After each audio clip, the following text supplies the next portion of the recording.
Assalamualaikum warahmatullahi wabarakatuh.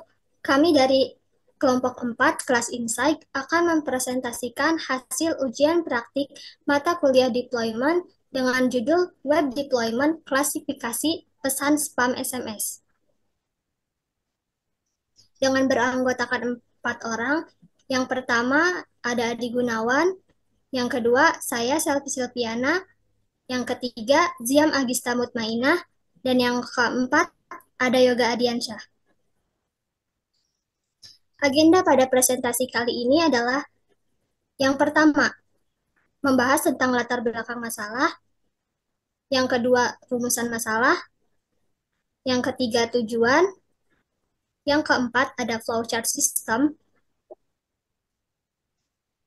lalu selanjutnya yang kelima ada arsitektur sistem, yang keenam, user interface, dan yang ketujuh, analisa dan kesimpulan. Bagian yang pertama, latar belakang masalah akan dijelaskan oleh rekan saya yang bernama Ziam. Kepada Ziam, waktu dan tempat dipersilakan. Oke, yang pertama itu ada latar belakang masalah. Boleh di next. Nah, adanya peningkatan intensitas pengirim teks pesan spam melalui layanan SMS itu semakin meningkat seiring dengan meningkatnya trafik komunikasi. Nah, sehingga banyak dimanfaatkan oleh segelintir oknum-oknum tertentu gitu ya untuk mengirimkan pesan yang tidak bermanfaat. Nah, terkadang itu pesan spam yang dikirimkan oleh oknum-oknum tersebut itu mengandung konten yang ilegal yang dapat menyebabkan ketidaknyamanan penerima pesan. Nah, di dalam pesan spam tersebut itu biasanya banyak informasi seputar pengumuman promosi, diskon, dan lain sebagainya. Nah, maka dari itu, untuk mengatasi hal tersebut, dibuatlah aplikasi Satpam, yang dimana aplikasi ini untuk mendeteksi SMS spam dengan menggunakan metode klasifikasi teks, yang dimana klasifikasi teks ini digunakan untuk membedakan pesan yang berisi pesan normal, pesan promosi, atau pesan penipuan. Nah, dan juga menggunakan eh, algoritma naive Bayes. Itu boleh di next.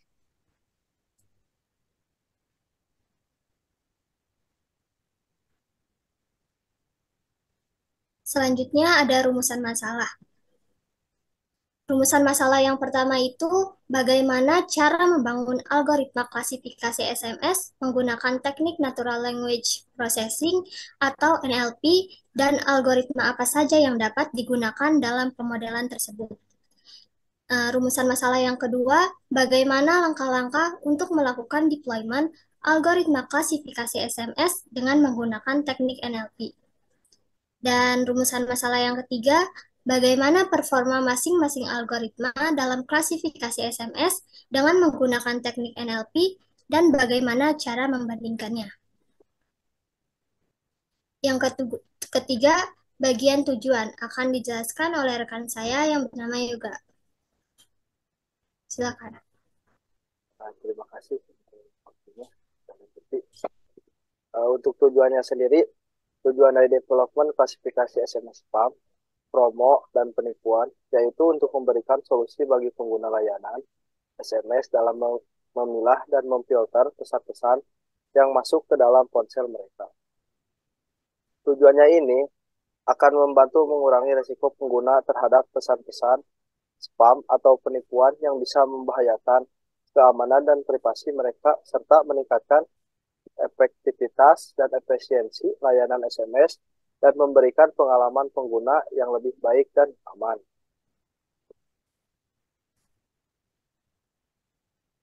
Lanjutnya kepada teman saya. Selanjutnya, bagian keempat, flowchart system akan dijelaskan oleh Adi Gunawan. Silakan. Ya, di sini ada flowchart system yang kami buat itu ada 5 rangkaian, yaitu yang pertama itu adalah start atau mulai dari awalan, lalu kita masuk ke home page atau halaman utama, lalu ada aplikasi. Aplikasi itu menampilkan sebuah sistem yang akan dijalankan.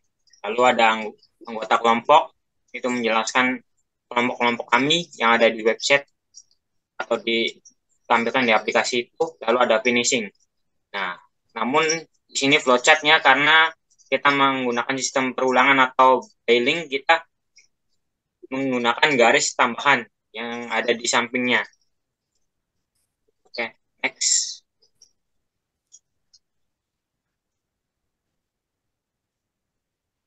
Nah, untuk arsitektur sistem sendiri, di situ kita membuat dua, yaitu bagian run sama seleksi modeling.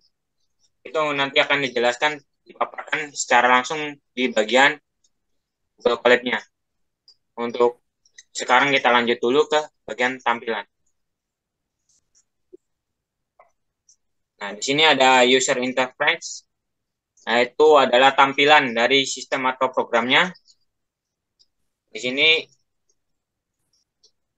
ada homepage-nya, halaman utama, yaitu penjelasan dari sebuah aplikasi itu sendiri. Aplikasi di samping kanan atau kiri yang ditampilkan itu ada keterangan, dan sampingnya itu adalah model yang akan dipakai. Next. Nah, di sini ada contoh aplikasinya.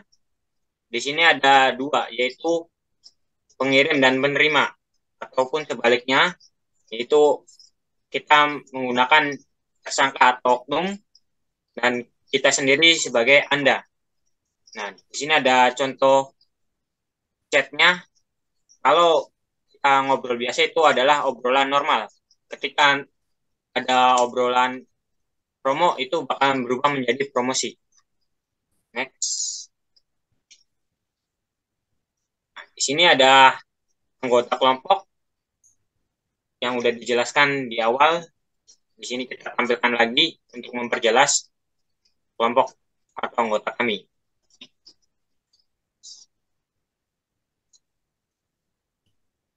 Yang terakhir ada analisa dan kesimpulan. Setelah melakukan percobaan di beberapa algoritma dengan perbandingan data training dan data testing, adalah kita menggunakan 70:30, yaitu menghasilkan nilai akurasi. Yang pertama adalah kita menggunakan algoritma SVM dengan hasilnya data testing sebesar 89,79%, data training sebesar 96,75%, dan yang kedua, kita menggunakan algoritma decision tree dengan hasil data test sebesar 86,29% dan data train sebesar 100%. Di sini terdapat data train 100%, yang artinya itu adalah overfitting. Yang ketiga, kita menggunakan algoritma random forest dengan hasil data testing sebesar 91,25% dan data trainnya 100%. Sama seperti tadi, modelnya melakukan overfitting. Dan yang keempat, algoritma yang kita pakai adalah multinomial naive Bayes dengan hasil data test 92,71% dan data train sebesar 95,5%. Dari akurasi tersebut, bahwa model terbaik yang didapat yaitu multinomial naive Bayes, karena berdasarkan nilai error yang diinginkan, yakni mendekati 5% dibandingkan dengan algoritma lainnya.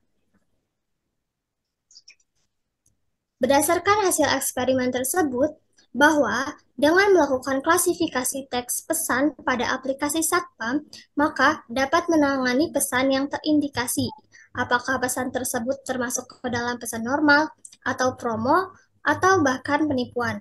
Sehingga penerima pesan akan melakukan tindakan yang bijak. Jika pesan spam, SMS tersebut termasuk spam penipuan.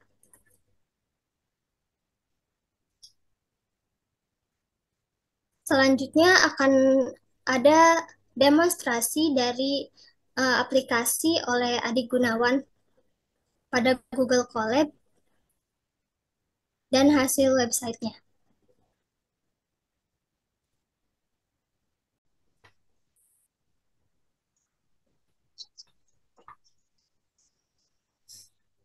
Ya, di sini saya akan menjelaskan data train atau seleksi model yang tadi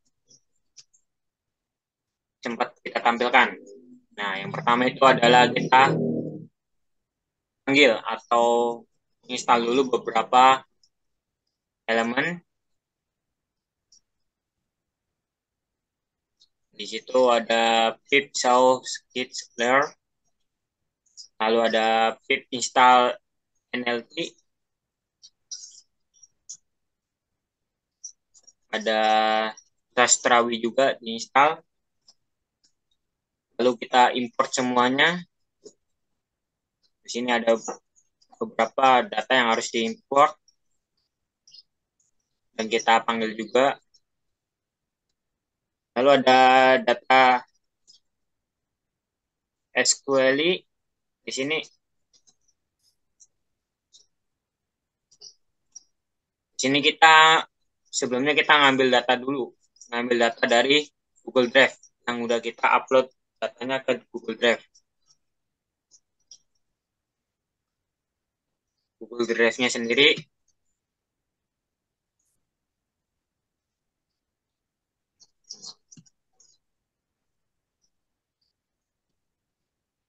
Google Colab-nya sendiri ada di link ini. Nah, Google Drive itu membaca semua data, terus semuanya. Di sini ada kita tahu informasinya PD. Kita membuka data CSV-nya. Lalu ada data infonya.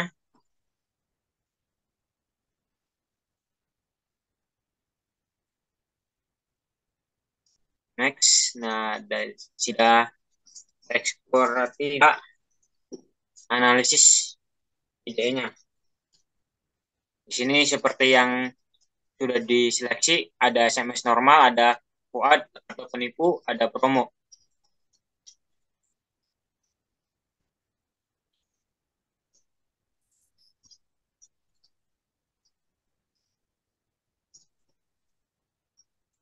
Nah, di sini ada informasi berbentuk tabelnya, distribusi kategori SMS-nya. Di sini jumlah yang paling banyak itu adalah SMS normal. Penipu ada di angka 300, sama SMS promo itu ada di angka 200.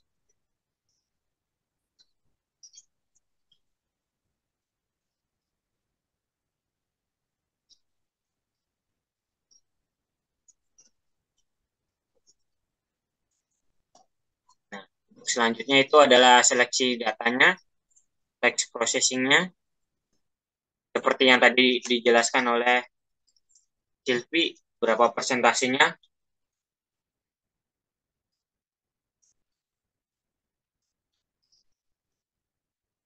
Nah, untuk mungkin pemodelannya,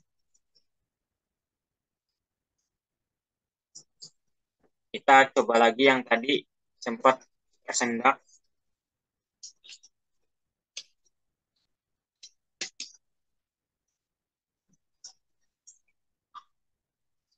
Nah, di sini sudah mulai berjalan lagi. Di sini kalau obrolan biasa itu seperti menyapa atau mencari topik yang lainnya. Jadi sehingga di sini keterangannya adalah normal.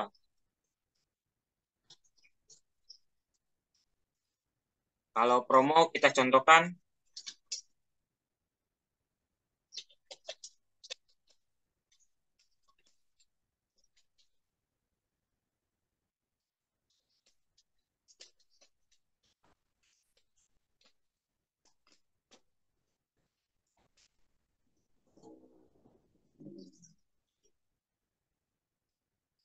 Nah, di situ ada keterangan promonya.